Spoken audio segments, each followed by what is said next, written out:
Hello students, welcome to the digital platform of Winsome International School. Class 8 chapter 3 आज हम start कर रहे हैं। हमारे चैप्टर का नाम है अंडरस्टैंडिंग द क्वाड्रिलेटरल्स। तो आइए शुरू करते हैं हम क्लास को। देखिए, क्वाड्रिलेटरल की सबसे पहले डेफिनेशन सीखते हैं कि हम किस चीज को क्वाड्रिलेटरल कहेंगे। एक quadrilateral is a closed shape. सबसे पहली टर्म क्या है? Closed shape. यानी क्वाड्रिलेटरल कैसा होगा? एक क्लोज स्ट्रक्चर होगा, क्लोज शेप होगी and a type of polygon that has 4 sides, 4 vertices and 4 angles। यानी क्वाड्रिलेटरल क्या होगा? पहली बात तो क्लोज शेप होनी चाहिए। सेकंड चीज, एक पॉलीगन है जिसमें 4 ही साइड्स होनी चाहिए, 4 ही वर्टिसेस होनी चाहिए और 4 ही एंगल्स होने चाहिए। इसको हम क्या बोलेंगे? क्वाड्रिलेटरल बोलेंगे। Next, it is found by joining 4 non collinear points. 4 different points होने चाहिए जो कि कोलिनियर नहीं होनी चाहिए। उनको ज्वाइन करने से क्या बनेगा? पॉलीगन बनेगा। The sum of interior angles of quadrilaterals is always equal to 360 degree. ये बहुत इंपॉर्टेंट है, इसको हमें याद रखना है कि किसी भी क्वाड्रिलेटरल के इंटीरियर एंगल्स का अगर हम सम करेंगे वो इज इक्वल टू किसके होगा? 360 डिग्री। ये हमें ध्यान रखना है, ठीक है। चलिए आगे देखते हैं। The word quadrilateral is derived from the Latin words Quadra which means 4। quadra means 4 and lattice means sides। यानी कि 4 sides वाली चीज को हम क्या बोलेंगे? quadrilateral बोलेंगे। Next, it is not necessary that all the 4 sides of a quadrilateral are equal in length। quadrilateral में जो चारों साइड है वो इक्वल लेंथ की हो, ऐसा कोई जरूरी नहीं है। अगर चारों की लेंथ इक्वल हो गई और चारों एंगल 90 डिग्री के हो गए तो फिर हम उसको क्या बोलेंगे? स्क्वायर बोलेंगे। तो स्क्वायर भी एक तरीके का क्या है? क्वाड्रिलेटरल है।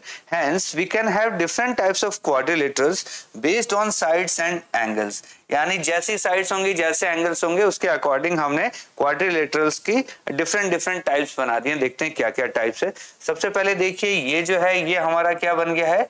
ये स्क्वायर बन गया। स्क्वायर भी एक क्या है? क्वाड्रिलेटरल है। ये क्या बन गया? ये रेक्टेंगल बन गया, ठीक है। ये क्या बन गया? पैरेललोग्राम बन गया। ये क्या बन गया? रोम्बस बन गया। ये क्या बन गया? ट्रेपेजियम बन गया। ये क्या है? इसको काइट बोलते हैं। तो ये डिफरेंट 6 टाइप के हमारे क्वाड्रिलेटरल्स है।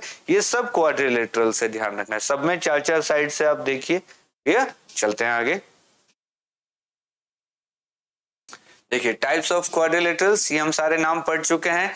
Trapezium, parallelogram, square, rectangle, rhombus and kite. देखिए ट्रेपेजियम क्या है?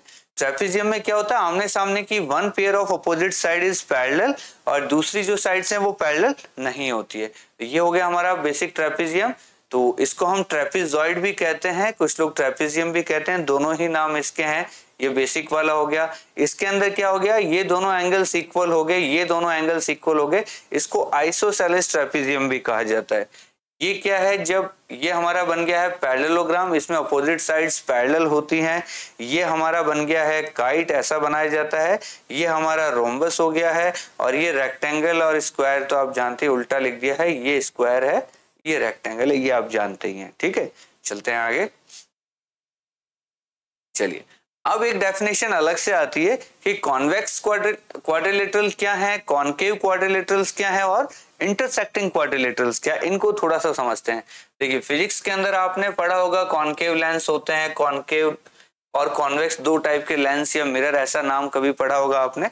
और ये है इंटरसेक्टिंग। तो ये 3 टाइप के क्वाड्रिलेटरल्स में इनका क्या टर्म है वो हम समझते हैं। देखिए, सबसे पहले है कॉन्वेक्स क्वाड्रिलेटरल्स।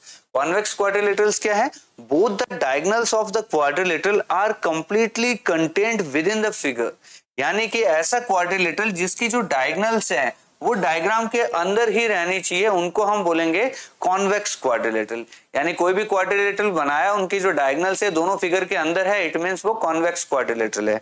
कॉनकेव क्वाड्रिलेटरल क्या है? देखिए, at least one of the diagonals lies partially or entirely outside the figure। अभी डायग्राम दिखाएंगे नेक्स्ट स्क्रीन पे, तब आपको क्लियर होगा कि इसमें एटलीस्ट एक डायगोनल जो है वो डायग्राम से बाहर होनी चाहिए, थोड़ी सी या पूरी बाहर हो सकती है, मतलब पार्शली बाहर हो सकती है या कंप्लीटली बाहर हो सकती है। एक डायगोनल एटलीस्ट बाहर होनी चाहिए। कैसा बनेगा अभी डायग्राम में समझाते हैं, या ऐसे देख लीजिए, यही समझा देता हूं मैं आपको। ये हमारी 2 साइड है, ये तीसरी चौथी साइड। देखिए, ये ए बी सी और डी, ये हमारा कोई डायग्राम बना। अब इसके अगर मैं डायगोनल्स बनाऊंगा तो एक डायगोनल तो बन गया ये, एक डायगोनल बन गया ये। तो देखिए इसकी एक डायगोनल तो डायग्राम के अंदर है और एक डायगोनल डायग्राम से बाहर चलेगी, तो ये कैसा क्वाड्रिलेटरल बन गया, ये कॉन्केव क्वाड्रिलेटरल बन गया। क्लियर। चलिए नेक्स्ट है इंटरसेक्टिंग क्वाड्रिलेटरल। ये बड़ा डिफरेंट टर्म है। इंटरसेक्टिंग क्वाड्रिलेटरल का क्या मतलब है समझना। These are not simple quadrilaterals, ये सिंपल क्वाड्रिलेटरल नहीं होते हैं। In which the pair of non adjacent sides intersect. इसमें क्या है कि नॉन एडजेसेंट साइड्स जो है वो इंटरसेक्ट कर जाती है। कैसे कर जाती है देखिए, जैसे मैं समझाऊं आपको, ये देखिए ये क्वाड्रिलेटरल बना है, ये ए है, ये बी है, ये सी है और ये डी है। इसमें क्या है, ये दोनों साइड से इंटरसेक्ट कर गई। जब साइड से आपस में क्रॉस कर जाएंगे तो उसको हम क्या बोलेंगे, इंटरसेक्टिंग क्वाड्रिलेटरल बोलेंगे। क्लियर। तो इंटरसेक्टिंग समझ में आ गया और कॉन्केव आपको समझ में आ गया, और कॉन्वेक्स तो बेसिक वाला हमारा क्वाड्रिलेटरल है, कुछ भी ऐसा बना दो, ये डायगोनल्स दोनों अंदर है, ये हमारा बेसिक जो भी हम क्वाड्रिलेटरल बनाते हैं वो ज्यादातर हम यही वाले यूज करते हैं, कॉन्वेक्स ही।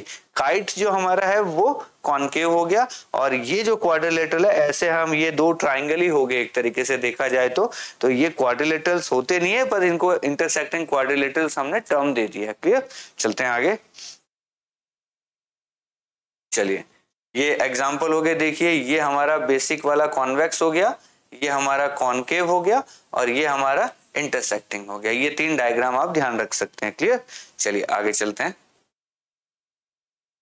चलिए नेक्स्ट टर्म आती है रेगुलर एंड इररेगुलर पॉलीगन्स। ये बहुत इंपॉर्टेंट है, इस पे आप स्टार लगाइए। इररेगुलर पॉलीगन्स क्या है और इररेगुलर पॉलीगन्स क्या है, समझिए, बहुत इजी है ये समझना।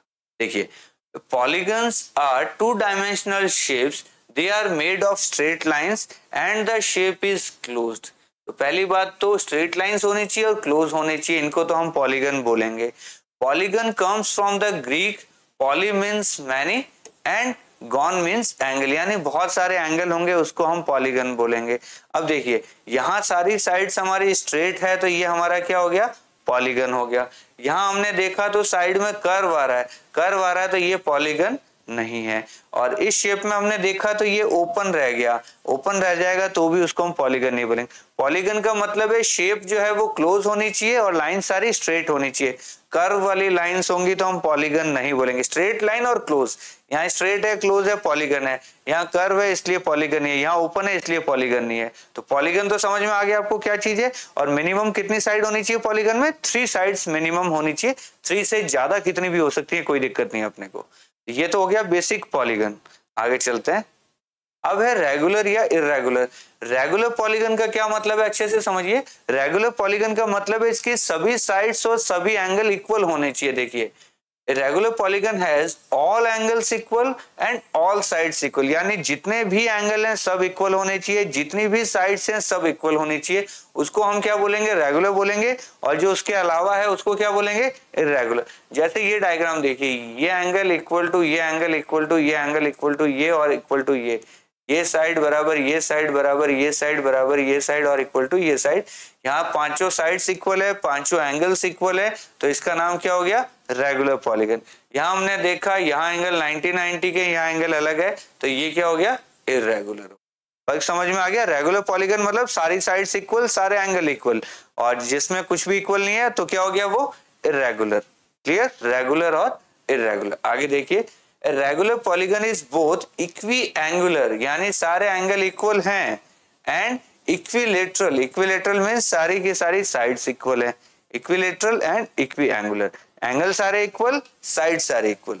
For example A square has sides of equal and, square में सारी साइड इक्वल होती है हमें पता है, and angles of equal major, angle भी स्क्वायर के अंदर सारे इक्वल होते हैं। Hence it is a regular polygon, यानी स्क्वायर एक रेगुलर पॉलीगन हो गया। आगे करें, रेक्टेंगल के एंगल सारे इक्वल है लेकिन साइड इक्वल नहीं होती है, तो इक्वी एंगुलर तो है लेकिन इक्वी लेटरल नहीं है, इसलिए रेक्टेंगल एक रेगुलर पॉलीगन नहीं है। वो कैसा पॉलीगन हो गया, इररेगुलर पॉलीगन। क्लियर, चलते हैं आगे। चलिए ये कुछ डायग्राम से देखिए, यहाँ तीनों एंगल इक्वल है, तीनों साइड बराबर है तो रेगुलर पॉलीगन। चारों एंगल इक्वल है, चारों साइड बराबर है तो रेगुलर पॉलीगन। फिर हमने देखा 5 साइड है, पांचों एंगल इक्वल है तो रेगुलर पॉलीगन। यहाँ 2 4 6 6 साइड से 6 एंगल से सब इक्वल है तो रेगुलर पॉलीगन। तो ये सारे जो डायग्राम्स बने हैं ये हमारे रेगुलर पॉलीगन के हो गए। इधर देखते हैं, देखो ये 2 साइड ही अलग अलग है, तीसरी साइड भी अलग है, तो ये रेगुलर पॉलीगन ही कैसा बन गया, नॉट रेगुलर या इररेगुलर। यहाँ देखिए रेक्टेंगल है, ये साइड बराबर है, ये साइड चारों तो इक्वल नहीं हुई इसलिए इररेगुलर। यहाँ देखिए ये 2 90 डिग्री है, ये एंगल 90 डिग्री नहीं है तो ये क्या हो गया, इररेगुलर। फिर यहाँ देखा तो ये दोनों साइड और ये दोनों साइड तो इक्वल है लेकिन ये साइड इक्वल नहीं आई तो इसलिए क्या हो गया, इररेगुलर पॉलीगन। तो हम डायग्राम देख के बड़े आराम से बता सकते हैं कि रेगुलर पॉलीगन है या इररेगुलर पॉलीगन है। चलते हैं आगे। चलिए एक्सरसाइज 3.1 हमारे यहाँ स्टार्ट होती है। पहला क्वेश्चन है, given here are some figures, classify each of them on the basis of the following. सबसे पहले बताना है सिंपल कर्व कौन कौन से हैं, यानी सिंपल कर्व। तो मैंने देखा ये जो है ये सिंपल कर्व है, ये क्या हो गया, सिंपल कर्व। और देखिए सिंपल कर्व कहाँ पे है, और ये भी देखिए कर्व है दोनों के दोनों, ये भी क्या है, सिंपल कर्व। सेकंड है सिंपल क्लोज्ड कर्व। अच्छा अभी तक क्लोज की बात नहीं हुई थी, चलिए ये भी सिंपल कर्व है, ये भी सिंपल क्लोज्ड कर्व कह सकते हैं हम इसको। नेक्स्ट है पॉलीगन। पहले हम पॉलीगन देख लेते हैं, पॉलीगन कौन कौन से हैं। देखिए पॉलीगन की अगर हम बात करें, पॉलीगन कौन कौन सा है, देखिए यहाँ पे देखिए ये एक पॉलीगन है, ये भी एक पॉलीगन है, और कौन है पॉलीगन, बस 2 ही पॉलीगन है। देखो ये भी क्लोज स्ट्रक्चर है, ये भी क्लोज स्ट्रक्चर है। इसकी अगर हम बात करें, हालांकि ये भी एक क्लोज स्ट्रक्चर है, इसको भी हम पॉलीगन कह सकते हैं। लेकिन अब बात आती है कि कन्वेक्स पॉलीगन है या कॉनकेव पॉलीगन है। देखिए इसको भी हम पॉलीगन की श्रेणी में डालेंगे, ठीक है, ये भी पॉलीगन है। अब ये कह रहा है कॉन्वेक्स पॉलीगन कौन सा है। कॉन्वेक्स पॉलीगन की बात करें तो इसके दोनों डायगोनल्स अंदर आ रहे हैं तो ये कॉन्वेक्स है, इसका एक डायगोनल बाहर जा रहा है तो ये क्या हो गया, कॉनकेव हो गया। और कुछ बात करें, इसमें भी देखो डायगोनल्स बाहर जा रहे हैं तो ये भी कैसा है, कॉनकेव पॉलीगन है, ठीक है। और बात करें तो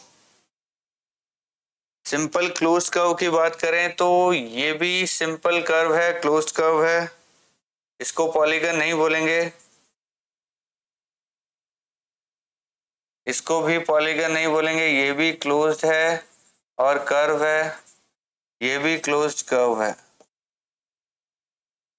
ठीक है। तो यहाँ प्रॉपर हमारा जो कॉन्वेक्स पॉलीगन है वो यही वाला है, बाकी ये वाले सब तो कर्व्स हैं, इनको हम पॉलीगन नहीं बोलेंगे। चलते हैं हम आगे। चलिए what is a regular polygon. सबसे पहला कह रहा है रेगुलर पॉलीगन क्या है, तो हम क्या बोलेंगे, all sides equal, all angles equal. क्या याद रखना है, रेगुलर पॉलीगन की डेफिनेशन लिख रहा हूं मैं यहाँ पे, क्या याद रखना है, ऑल साइड्स इक्वल, और दूसरी बात ऑल एंगल्स इक्वल।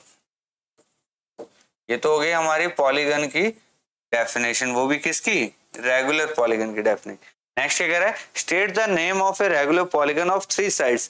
3 साइड्स वाले को हम क्या बोलेंगे, इक्विलेटरल ट्राइंगल होगा, वही हमारा इक्विलेटरल ट्राइंगल, ये हमारा 3 साइड्स का रेगुलर पॉलीगन है।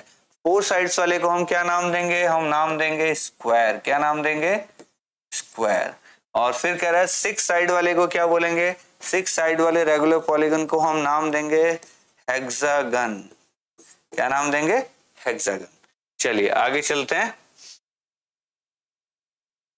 नेक्स्ट कहता है sum of the measures of the exterior angles of a polygon. ये बहुत इंपॉर्टेंट है, इसको अच्छे से याद रखना। यहां मैं लिख रहा हूं sum of exterior angles of a polygon. तो ध्यान रखना है एक्सटीरियर एंगल का जो सम है वो हमेशा कितना होता है, 360 डिग्री। इसको आपको अच्छे से याद रखना है कि किसी भी पॉलीगन के एक्सटीरियर एंगल्स का अगर मैं सम करूंगा तो वो सम किसके इक्वल आएगा, 360 डिग्री। यहाँ देखिए एक पॉलीगन है हमारे सामने, इसके एक्सटीरियर एंगल्स कितने, जितनी साइड्स होंगी उतने ही एक्सटीरियर एंगल होंगे। तो एक चीज ये और याद रखना, number of sides equal to number of angles, जितनी साइड उतने एंगल, ये एक चीज ध्यान रखना। देखिए ये जो पॉलीगन है इसमें देखिए ए से बी, बी से सी, सी से डी, डी से ई और ई से ए, 1 2 3 4 5 साइड्स हैं तो 5 ही एंगल्स होंगे। अब देखना ये एक्सटीरियर एंगल है क्या, ये देखो बाहर वाला एंगल, ये भी बाहर वाला, ये भी बाहर वाला, ये भी बाहर वाला और ये भी बाहर वाला, चारों पांचों एंगल बाहर वाले हैं। तो angle 1 plus angle 2 plus angle 3 plus angle 4 plus angle 5 मिलके कितना बनाएंगे, 360 डिग्री बनाएंगे। क्लियर? अभी बताया था सारे बाहर वाले एंगल्स एक्सटीरियर एंगल्स को सम करोगे तो कितना आएगा, 360 डिग्री ही आएगा, इसमें कोई कंफ्यूजन नहीं होना चाहिए। तो सभी एंगल्स का सम किया और कितना आ गया, 360 डिग्री। ये लीजिए आंसर हो गया हमारा। चलते हैं आगे, क्या कहता है, फाइंड द मेजर एक्स। अब इसके अंदर देखिए हमने लिखा angle 1 plus angle 2 plus angle 3 plus angle 4, कितने एंगल्स है देखो, 1 2 3 4 एंगल्स का सम कितना होना चाहिए, 360 डिग्री। पहला एंगल है x, दूसरा एंगल है 90, तीसरा एंगल है 50 और चौथा एंगल है 110, कितना है टोटल, 360। इनका सम किया तो ये हो गया 200 प्लस 50, ये हो गया 250 इक्वल टू कितना है, 360। x की वैल्यू कैसे आएगी, 360 में से माइनस कर दीजिए 250, तो x की वैल्यू कितनी आ जाएगी, 110 डिग्री। ये लीजिए आपका आंसर। जितने एंगल हैं सबका सम कीजिए और टोटल हमेशा कितना आएगा, 360। पॉलीगन चाहे कोई भी हो, 3 साइड वाला हो, 4 साइड वाला, 5 साइड वाला, 6 7 8 10 20 हजार, कितने भी साइड का पॉलीगन हो, एक्सटीरियर एंगल का सम हमेशा कितना होगा, 360 डिग्री होगा, इसमें कोई दो राय नहीं है। क्लियर? चलते हैं आगे, नेक्स्ट क्वेश्चन।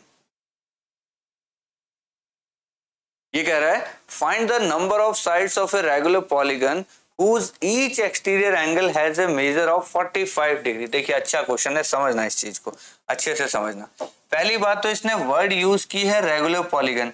रेगुलर पॉलीगन का मतलब है सारे एंगल इक्वल है, चाहे वो इंटीरियर एंगल हो चाहे वो एक्सटीरियर एंगल हो, सबका वैल्यू जो है मेजरमेंट है वो इक्वल रहेगा। और ये कह रहा है एक्सटीरियर एंगल जो है वो 45 है। देखो फॉर्मूला क्या है, sum of exterior angle equal to 360 degree. ठीक है, मैंने लिखा लेट नहीं लिखेंगे, दिया हुआ है 1 exterior angle equal to 45 degree, let number of sides equal to n। तो क्या होगा, देखो जो ये फॉर्मूला लिखा है ना मैंने, sum of exterior angle equal to 360 degree, इसको ऐसे समझिए कि एक एंगल अगर 45 का है तो जितने एंगल होंगे सब 45 के होंगे, तो जितनी साइड होंगी उतने एंगल होंगे, तो 45 प्लस 45 प्लस 45 प्लस 45 ऐसे चलेगा हमारा। तो मैंने अगर साइड n मानी है तो n साइड है तो n एंगल हो गए, इंटू 45 किया तो क्या ये 360 डिग्री होगा कि नहीं होगा, ये एक फॉर्मूला बन गया, यानी n into e equal to 360 degree. यहाँ n क्या चीज है, देखिए यहाँ n है नंबर ऑफ साइड और e क्या चीज है यहाँ पे, 1 एक्सटीरियर एंगल, ऐसे। तो n इंटू ई क्या हो जाएगा, 360 डिग्री हो जाएगा। तो e दे रखा है 45, n दे रखा है n इक्वल टू 360 डिग्री। तो n की वैल्यू क्या हो गई, देखो 360 डिग्री अपॉन चला जाएगा 45। इसको अगर हम काटेंगे तो किससे काटे बताइए, 9 से उड़ा दें। 9 से अगर आप उड़ाओगे 9 5 जा 45, 9 4 जा 36 और काटोगे 1, ये आ गया 8, यानी n की वैल्यू कितनी आ गई, 8 आ गई। ये लीजिए आपका आंसर, यानी n कितनी साइड हुई इसके अंदर, 8 साइड्स होगी।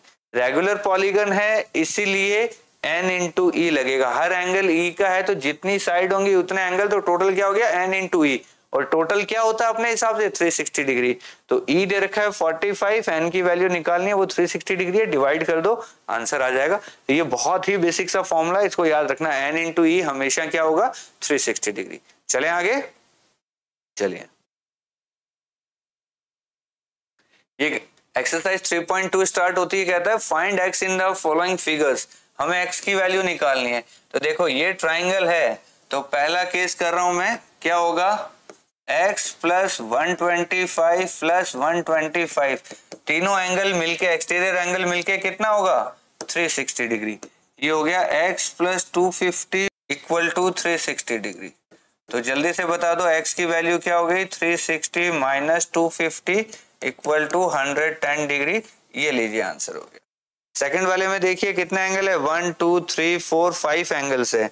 तो बी पार्ट कैसे करेंगे हम, देखिए बी में हम लिखेंगे x प्लस, ये इसका मतलब 90 डिग्री होता है, बताया था आपको, प्लस 90 प्लस 60 प्लस 90 प्लस 70, सब मिलके कितना बनाएंगे 360 डिग्री।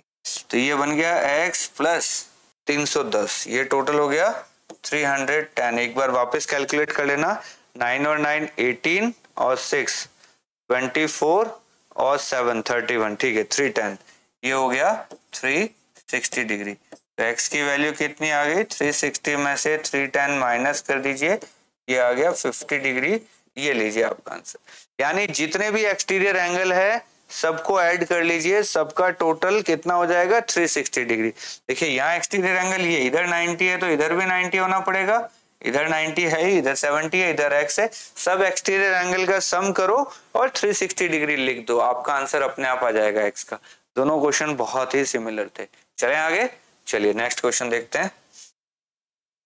ये कहता है find the major of each exterior angle of a regular polygon.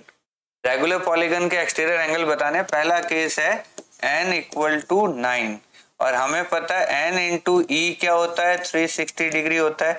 n की जगह मैंने 9 लिख दिया, इक्वल टू 360 डिग्री है। e की वैल्यू क्या आ गई 360 डिग्री अपॉन 9, e की वैल्यू आ गई, इसको उड़ाया तो 40, यानी कितनी साइड से इसके, सॉरी 9 साइड से, तो एक एक्सटीरियर एंगल का मेजर कितना आ गया 40 डिग्री। ये हमारा क्या हो गया आंसर हो।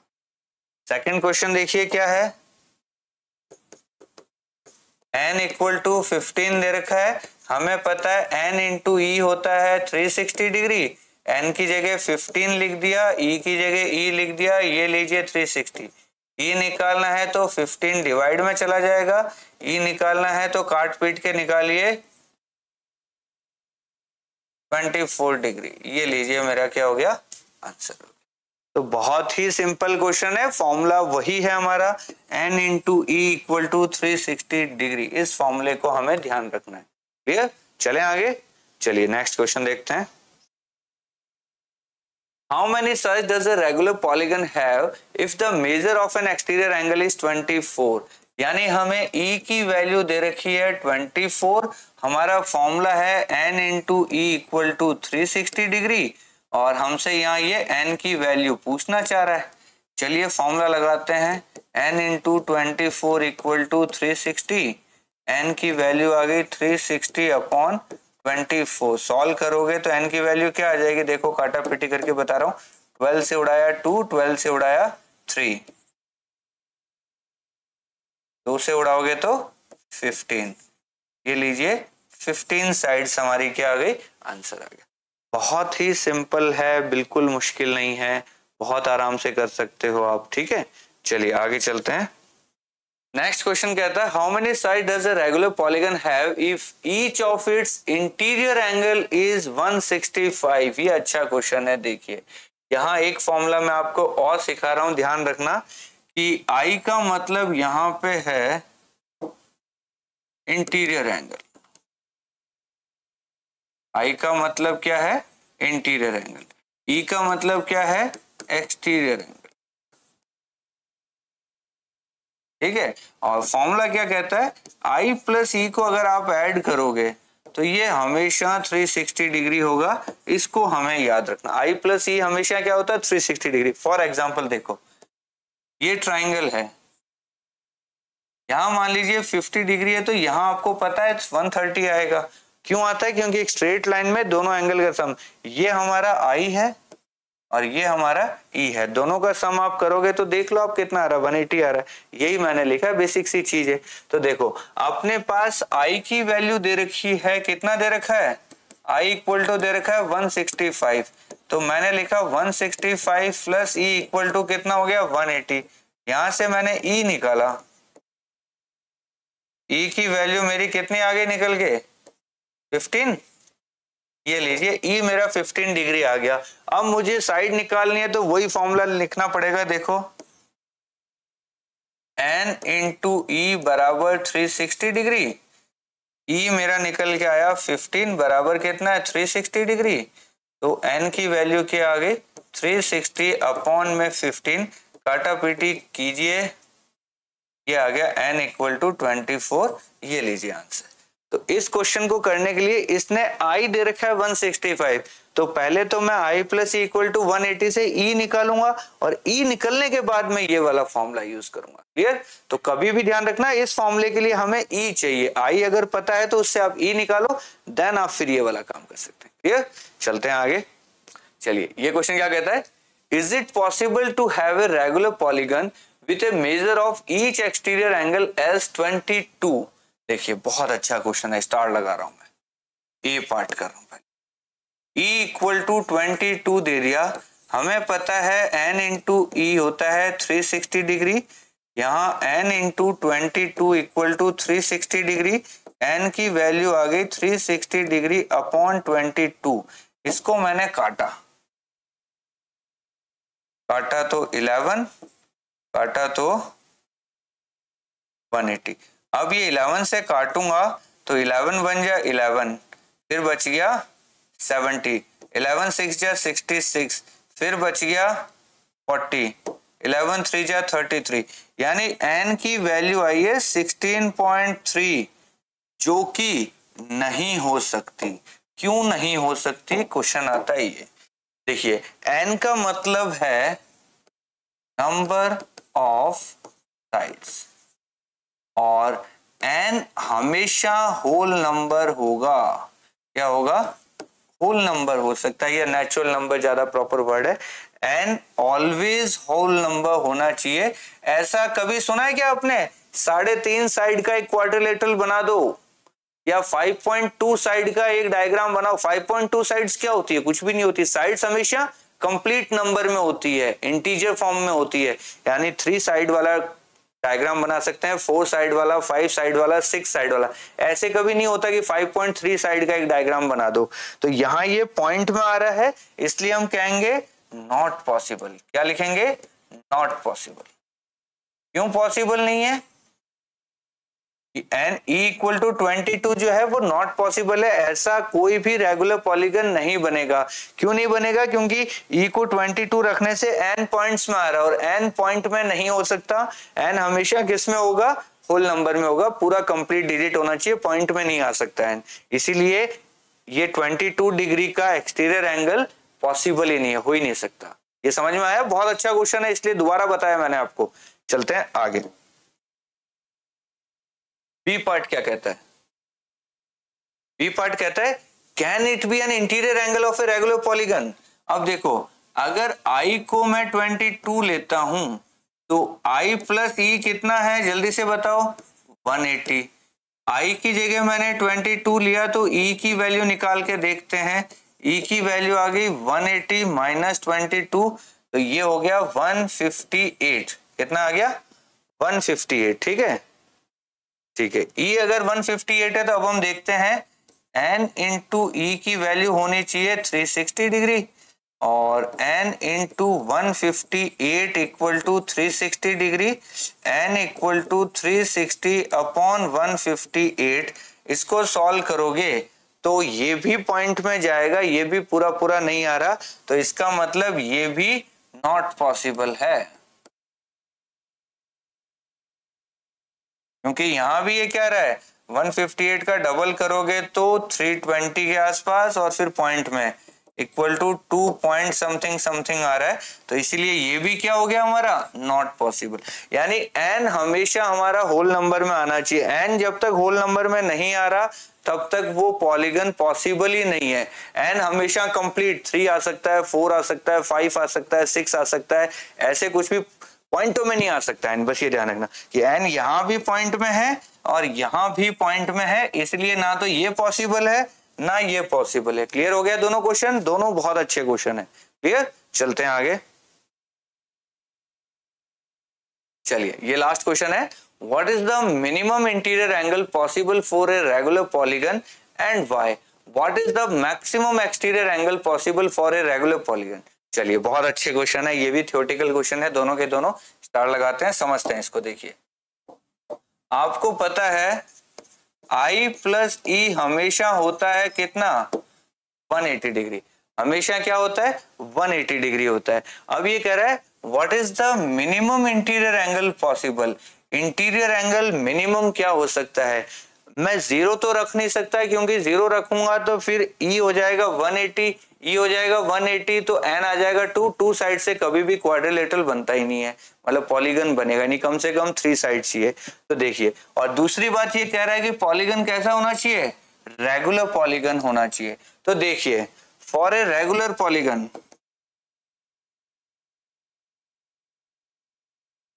रेगुलर पॉलीगन के लिए क्या है? मिनिमम कितनी साइड्स चाहिए? मिनिमम साइड्स चाहिए कितनी? 3। मिनिमम साइड चाहिए 3। 3 साइड वाले को हम बोलते हैं क्या? रेगुलर को क्या बोलेंगे? Equilateral triangle. क्या बोलेंगे? Equilateral triangle. यहाँ 60, यहाँ 60, यहाँ 60, ये क्या बन गया? Equilateral triangle. तो सबसे जो मिनिमम साइड वाला जो क्वाड्रिलेटरल पॉलीगन जो हमारा बनेगा उसमें कितनी साइड्स होंगी? 3 साइड्स होंगी, तीनों एंगल 60 60 60 होंगे। उसके बाद बनेगा 4 साइड वाला, फिर बनेगा 5 साइड वाला, फिर बनेगा 6 साइड वाला, ऐसे चलेगा। तो 3 साइड वाला सबसे मिनिमम साइड वाला हमारा क्या बना? पॉलीगन बना है। इसका अगर मैं लिखता हूं आई, इसका आई होता है 60 डिग्री। इसका आई क्या होता है? 60। देखो 60 60 60 दिख रहा है यहाँ पे। अब अगर मैं 4 साइड वाला बनाता हूं, देखो ये मैंने बनाया 4 साइड वाला, इसका आई कितना है? 90 डिग्री। फिर आपको ऐसी अगर मैं 5 साइड वाला बनाता हूं, 5 साइड वाले का अगर आप आई देखोगे तो पता कितना बनेगा? ये बनेगा 360/5, काटा पिटी कीजिए 72 माइनस कीजिए 108, ऐसे। तो आप देखोगे जब 3 साइड था तो आई की वैल्यू 60 थी, 4 साइड में आई की वैल्यू 90 है, 5 साइड में आई की वैल्यू 108 है। मैं ग्राफ बनाता हूं, देखिए आपको टेबल से थोड़ा ज्यादा समझ में आएगा। यहां n इक्वल टू है, यहां i इक्वल टू है, ठीक है। 3 रखा तो यहां आया 60, 4 रखा तो यहां आया 90, 5 रखा तो यहां आया 108। अब आपने देखा कि जैसे जैसे मैं n बढ़ा रहा हूं वैसे वैसे i बढ़ता जा रहा है, यानी n की मिनिमम वैल्यू है 3 तो i की भी मिनिमम वैल्यू क्या आई? 60 डिग्री। इसका मतलब ये क्लियर हो गया, ये जो i इक्वल टू 60 है ये मिनिमम वैल्यू है। किसकी? i की मिनिमम वैल्यू है। इससे जैसे जैसे साइड्स बढ़ेगी ये एंगल बढ़ता चला जाएगा। क्लियर? अब सेकंड पार्ट इस क्वेश्चन का देखिए, बी पार्ट क्या कहता है? What is the maximum exterior value? जब i की वैल्यू मिनिमम है और हमें पता है i प्लस ई 360 डिग्री होता है, i plus e 180 degree. i plus e हमेशा क्या होता है? 180 डिग्री होता है। i की मिनिमम वैल्यू है 60 डिग्री। दो चीजों का सम अगर 180 है, एक अगर मिनिमम है तो इसका मतलब दूसरा वहां पे क्या हो गया? मैक्सिमम हो गया, तभी तो 180 बनेगा। तो i का मिनिमम मैंने 60 डिग्री लिख दिया प्लस e लिख दिया, ये हो गया 180। इसका मतलब e की वैल्यू जो 120 आई है वो इसकी क्या वैल्यू है? Maximum value. ये लीजिए आपका आंसर। यानी i की मिनिमम वैल्यू 60 डिग्री हो सकती है और e की मैक्सिमम वैल्यू 120 हो सकती है। जैसे जैसे नंबर ऑफ साइड्स बढ़ेगी i की वैल्यू बढ़ती जाएगी और e की वैल्यू कम होती जाएगी, क्योंकि दोनों को ऐड करके हमेशा 180 डिग्री ही बनाना है। क्लियर? तो बहुत ही अच्छे क्वेश्चन थे ये दोनों। चलिए आज की क्लास हम यहीं फिनिश करते हैं, जल्दी मिलेंगे आपसे नेक्स्ट क्लास में। तब तक के लिए थैंक यू सो मच।